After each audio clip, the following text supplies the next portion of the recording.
So, Mr. Useful Youth, it's hard for me to say. Useful thoughts. Could you pick a more tongue twister? Youthful thoughts. I have 3 academic degrees, but a low income. This often disappoints women, and they don't understand my free lifestyle. What do you think about low income, high education men? Who cares what I think, dude? What do you think? Yeah, woman. I make 25 grand a year. I live out of my van. I'm happy as can be. I love my life. I live on the beach. I'm making a bunch of shit up. I don't know, dude. It's what I do, man. And I got a lot of degrees because I like learning. I find life interesting, is what it is. Now, with that being said, as confident as that sounds, and it's like I don't really give a shit as that may sound, yes, useful thoughts. You are going to scare away a large percentage of the women out there. Women that are interested in long-term monogamous relationships, marriage, whatever it may be. They're going to look for somebody who has a track record of earning, winning, ambitious behavior. Most women that are like, I'm looking for a long-term dude, husband material out there. If I were to put like, here's UT, Mr. UT here. Here's his criteria, degree. I think probably 9 times out of 10 women will be like, interesting. Sounds like a hardworking dude. Tell me more. Yeah, but he's not interested in making any kind of money. This is how much he makes, and he ain't ever going to go beyond that. He's cool with the way things are now. They'll be like, probably a guy I would have fun with, maybe. But as far as marriage and all that stuff, no, not for me. Thanks. That's going to be a big chunk of, dare I say, the majority of women out there. Let's just face reality. That's what it is. Are these women shallow? Are they? No, I mean, they got certain criteria for what they're looking for in a mate. And most women will say, it's not a guy, I'm making shit up again, that lives out of his van and, beach bum type of dude. It might be the guy that she has the summer fling with. It might be the guy that she's, has a little something and blogs about it later or whatever, but not for a long-term relationship. Is that bad? I don't think so. I'm not going to look at this woman and say they're a bunch of shallow a-holes or whatever. Is what it is, man. Much like, here, let's try to draw a parallel and flip the genders. The vast majority of men, if you put, a little resume together of a woman, here's a potential mate for you, dude. Cool, let's see. And you're like, she's got her own money. She got a good career. She loves kids. She's great with kids. Look at all of her friends. She has we've hooked up a truth detector machine to her brain, and she's never committed infidelity. She's never screwed around. She's been a good person. She's a very good person. She donates to charity. She does all these things, and you're like, what a good individual. I'd like to get to know this person. And then they show you an image, and she weighs 900 pounds, and she looks like Jabba the Hut. 9 times out of 10, those men are going to say, ooh, not for me. Sorry, Jabba. I'm sure you can find a better match for you, but it ain't me. Oh, how shallow, how terrible. And then she goes to the internet and says, can you believe all these men? They won't give me a chance just because I look like this. Is what it is, man. You own a 100 square meter apartment and a car? Oh, okay, cool. But it's not enough. Says who? The majority of women out there? The majority of women that UT attracts, hangs on to? It's not enough for what? For long-term partnership? Cool, good for them. Are you saying you get like no action? Food for thought, my friend. Some of the men that have been in my periphery, in my life at some degree, how ironic that the ones who had the most luck with women, and by that I mean sexual success, let's be honest. The guy has a lot of notches on his belt, on his bedpost, whatever, tend to be kind of losers. Like from a very superficial ones and zeros money point of view, career aspirations point of view. The quintessential beach bum, the guy who, lives out of his van, but travels all over the place and playing guitar on the beach and doing odd jobs and everything. Those guys tend to get laid, man. What is that? That free spirit, that I don't give a shit spirit. And then what's interesting, though, while they may get laid, so to speak, I bet if you ask that guy, if you were to approach 10 women in a bar and say, this is, give him the speech, this is who I am, this is what I do, he'd probably tell you, 9 out of 10 would tell me to get lost. But the 10th one, she has fun. If she don't mind, we have fun. That's it. But he would also tell you, but I'm not delusional enough to think that I'm going to get a long-term relationship with any of them because I don't have the qualities that most ladies desire in a long-term mate. Is that a good summation of your situation?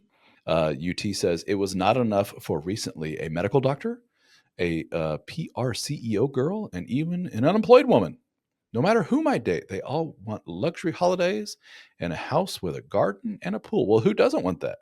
But they want that from a long term mate? Sure. Like I just told you, pretend you're the Jabba the Hut woman. None of these men, all these men want the woman with the 34, 24, 36 hourglass figure and looks like a Instagram model and yada, which is not necessarily true. They just don't want Jabba the Hut. Maybe you're saying all these women want the guy with the garden and the pool and everything else. Is that maybe a little bit of a self-defense mechanism of no, they want a guy with more aspirations, more ambition in life? There is the case, UT and others, that there's a lot of this uh,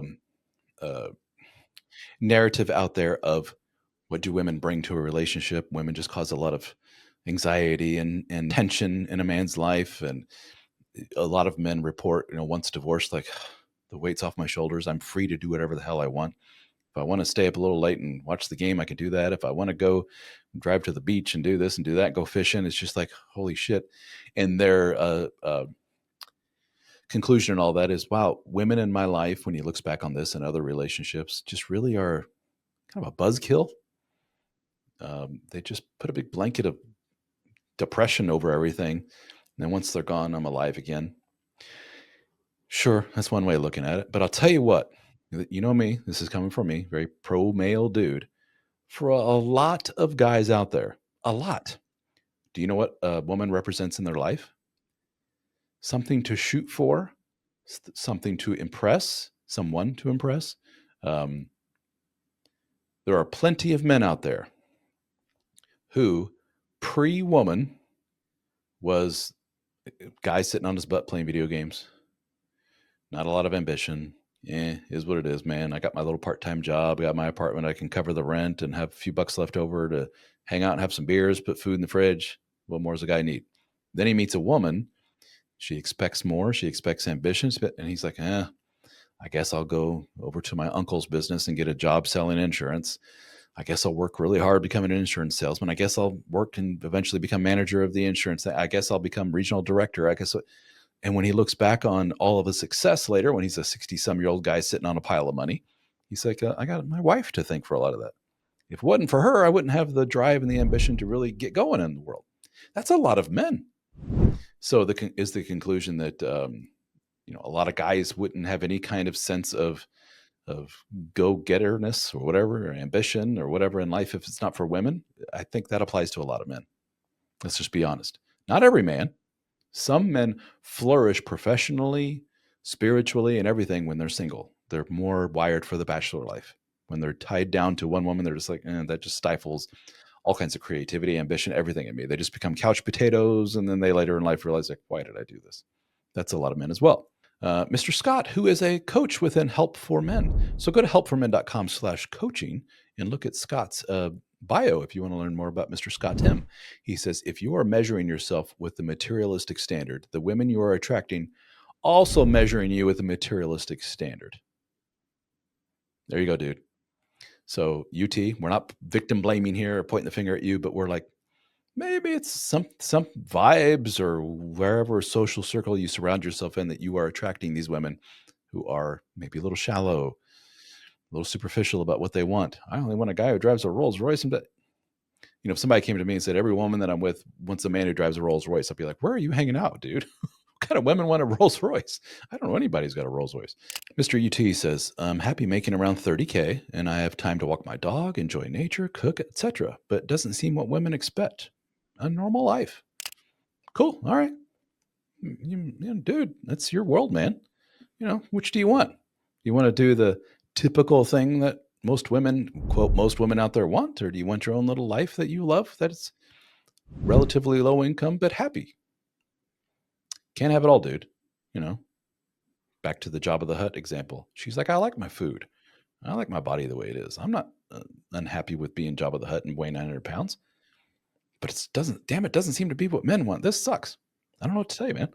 It could be argued, Mr. UT and others, when you got a gal that says to you, you don't make enough for me. This is what I need. This is what I need. You say, oh, phew, thank goodness. Shake her hand and go, thank you for not wasting any more of my time, because you're not the type of individual I want to hang out with. Have a good day. You are, in essence, if that upsets you so much to the point of Mr. UT of being like, these freaking women, they're no. You are advertising what? Basically your scarcity when it comes to the romantic world.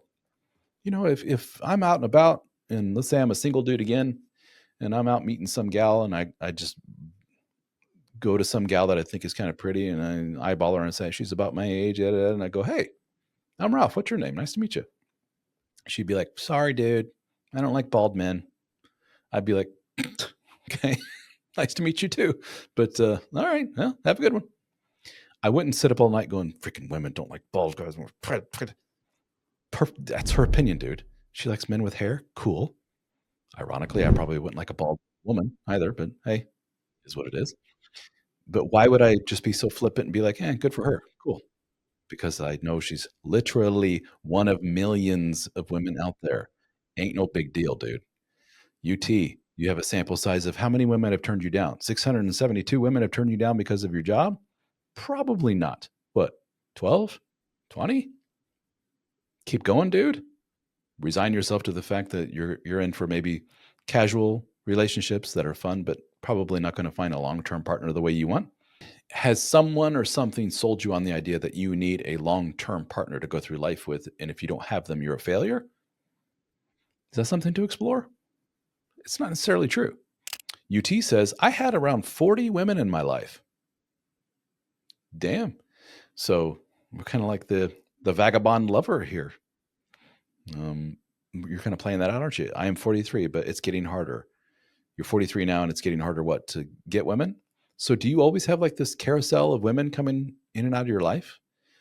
And now like the carousel is kind of slowed down, and what used to be 3 women a month is now one every other month, one every 6 months. And you're just like, oh, this isn't good. And the feedback you're getting from women is like, we need some more ambition out of you, dude.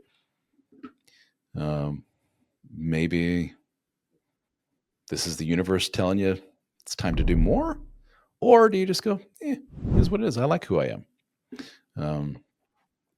He says, exactly. So you were Mr. Lubber Boy, and now you're not so much. Is this somewhat, oh boy, why am I even going down this train of thought? But hear me out. I've heard this out of women's mouths, so I'm not being sexist. I'm not saying, ha ha, ladies, this isn't good. This isn't nice. This isn't fair. I feel for you, ladies. But there is this thing of some women saying, I was in my 20s and 30s and I had male callers, suitors, whatever you want. This sounds very old fashioned, isn't it? A lot of guys hitting on me, wanting my number, wanting to take me on dates, but paying for meals, wanting to take me on vacations, proposing marriage. And I was like, no. Maybe they had a failed long-term relationship or two. And then they get in their 40s and it's okay. They still get some attention in their 50s. And they're like, what happened? 60s, they're like, be nice to have a guy and be nice to get attention again. And it'd be nice. And a lot of these ladies, and I talk to them, they tell me like, I feel invisible now and this sucks. Maybe you're reaching that kind of the equivalent of that in UT's world. I don't know. Mr. Lover, Mr. Playboy. And they're just like, not enough, dude. You're 43 now. We need to see a little bit more out of you. Keep going. I don't know. It could be a whole bunch of different things here.